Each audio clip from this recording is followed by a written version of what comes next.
جگہ سے مراد ہے کوئی شہر، پہاڑ، ملک، دیگر جگہوں کے نام جیسے جودھ پور شہر، باغ، مسجد وغیرہ۔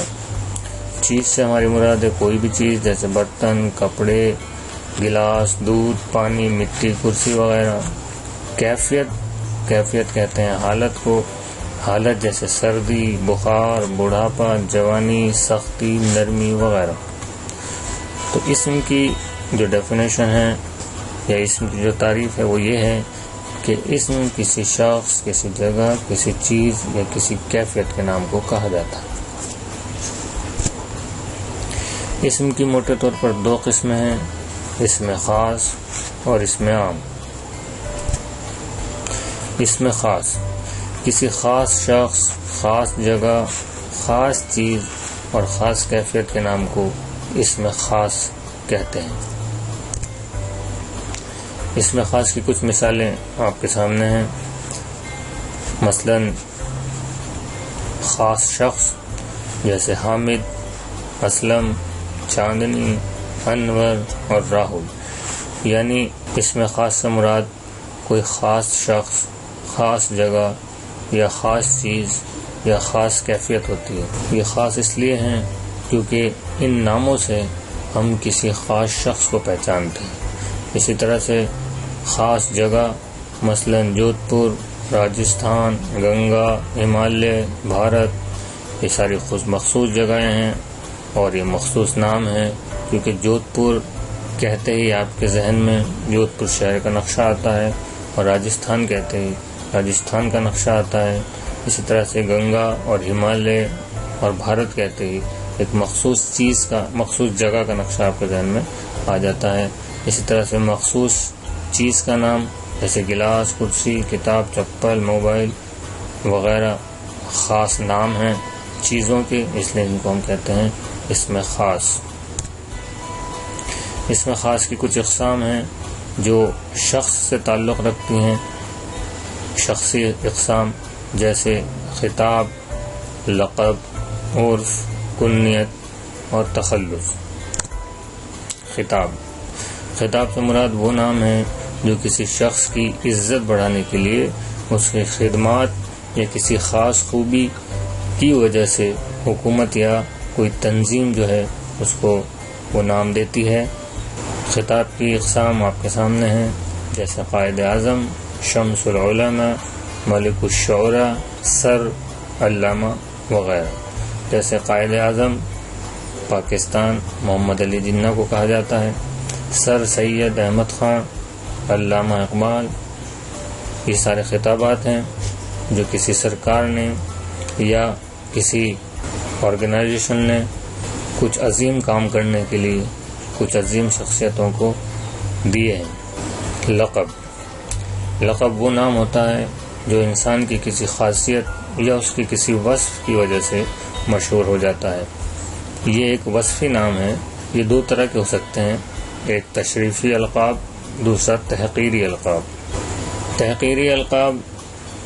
تحقیری کے معنی کسی کی بے عزتی کرنا ہوتا ہے، لہذا تحقیری القاب وہ القاب ہوتے ہیں جن سے کسی کی تحقیر کرنا مقصد ہو، مثلا ابو جہل اور ابو لہب۔ تشریفی القاب توصیفی القاب ہوتے ہیں، یعنی جن سے کسی شخص کی کسی توصیف اور تعریف کی جائے انہیں ہم تشریفی القاب کہتے ہیں، جیسے حکیم الامت، شیخ الاسلام وغیرہ۔ تحقیری القاب جیسے ابو جہل، جیسے میں نے آپ کو بتایا کہ اس کا مقصد کسی کی تحقیر یا بے عزتی کرنا ہوتا ہے، تو اس کے معنی اچھے نہیں ہوتے، جیسے ابو جہل جاہل شخص، یا ابو لہب شعلہ روح آگ سے بنا ہوا یا آگ والا۔ دوسری جانب تشریفی القاب جن کے معنی اچھے ہوتے ہیں، جیسے حکیم الامت امت کا حکیم، شیخ الاسلام اسلام کا شیخ۔ ایک بار پھر آپ دیکھیں آپ کے اسکرین پر کچھ القابات دیے گئے ہیں، جیسے حکیم الامت، کلیم اللہ، خلیل اللہ، اعلی حضرت، شیخ الاسلام وغیرہ۔ عرفیت وہ نام جو محبت یا حقارت کی وجہ سے پڑ جائے عرف کہلاتا ہے۔ عموماً یہ اصلی نام کا اختصار ہوتا ہے، یعنی جو نام بچے کا والدین رکھتے ہیں اس کو شارٹ میں کر کے وہ پکارا کرتے ہیں تو یہ مختصر ہو جاتا ہے، اسے عرفیت کہتے ہیں۔ عرف کی مثال جیسے فخر الدین کو چھوٹا کر کے فخرو، یا محبت میں کلو میاں، یا پھر چنو منو وغیرہ جو نام ہیں، یہ عرفیت کی مثال ہے۔ تخلص ایک مختصر نام جو شاعر نظم میں بجائے اصلی نام کے استعمال کرتا ہے تخلص کہلاتا ہے۔ تخلص کی مثالیں آپ کی اسکرین پر ہیں، جیسے میر تقی نام ہے اور میر تخلص، امام بخش نام ہے، ناسخ تخلص، اسد اللہ خان نام ہے، غالب تخلص، محمد رفیع نام ہے، سودا تخلص، بہادر شاہ نام ہے، ظفر تخلص۔ اشعار میں تخلص کی مثال آپ کے سامنے ہے، جیسے کچھ شعر اسکرین پر آپ کے دیے گئے ہیں اور ان میں ان شعراء کرام نے اپنے تخلص کا استعمال کیا ہے۔ آئیے اشعار میں تخلص کی مثالیں دیکھتے ہیں۔ جیسے غالب کا شعر ہے، ہیں اور بھی دنیا میں سخنور بہت اچھے، کہتے ہیں کہ غالب کا ہے انداز بیاں اور۔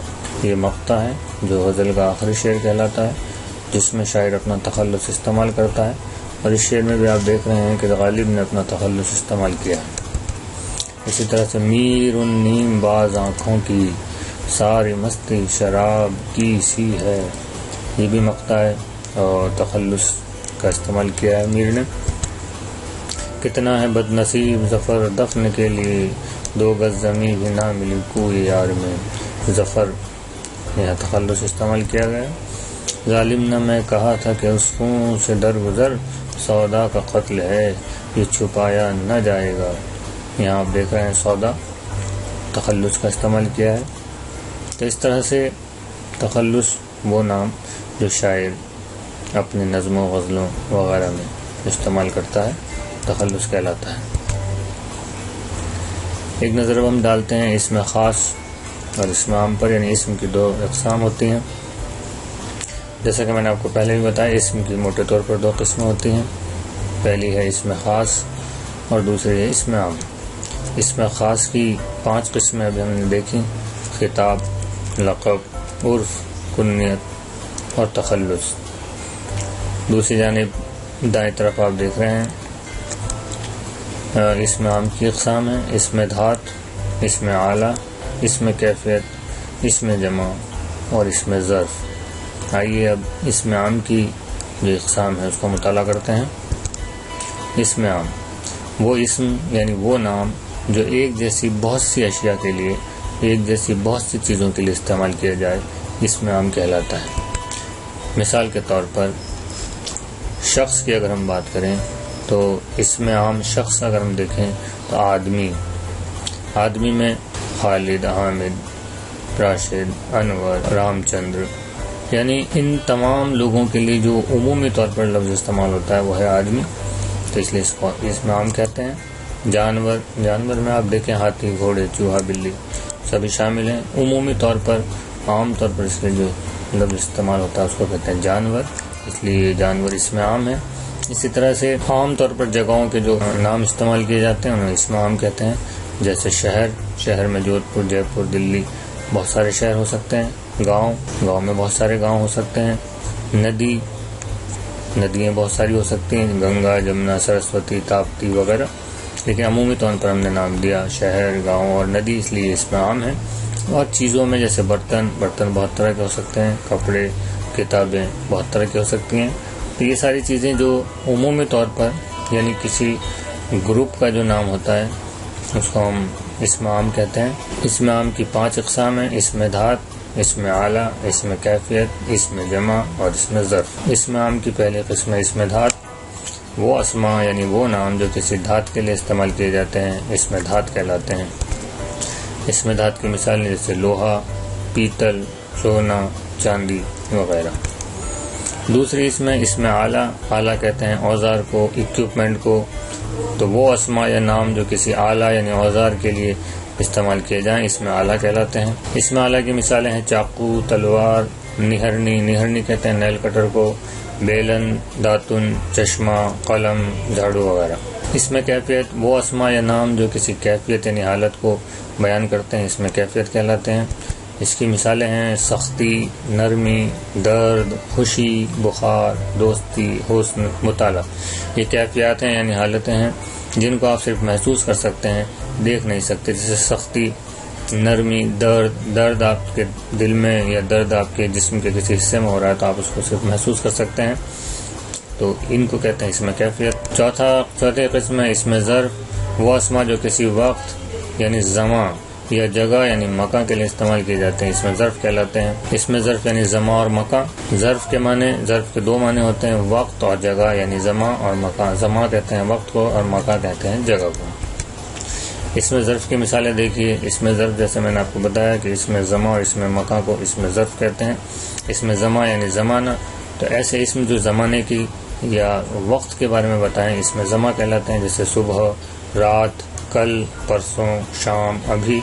وہیں اسم مکان یعنی جو جگہ کو کے بارے میں بتاتے ہیں، یعنی جگہ کے نام ہوتے ہیں، اس کو اسم مکان کہتے ہیں، جیسے پہاڑ، میدان، سسرال، دواخانہ، ڈاک گھر۔ یہ سارے نام کسی نہ کسی جگہ کی نمائندگی کرتے ہیں، اس لیے اس کو اسم مکان کہتے ہیں، اور کلیکٹیولی اس کو اسم ظرف کہا جاتا ہے۔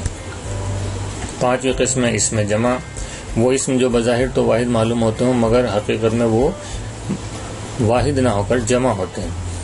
یہ اسم جملے میں جب استعمال کیے جاتے ہیں تو واحد کی طرح استعمال کیے جاتے ہیں، جبکہ معنی کے اعتبار سے اکارڈنگ ٹو میننگ یہ جمع ہوتے ہیں یعنی بہووچن ہوتے ہیں۔ اس کی مثالیں دیکھیں۔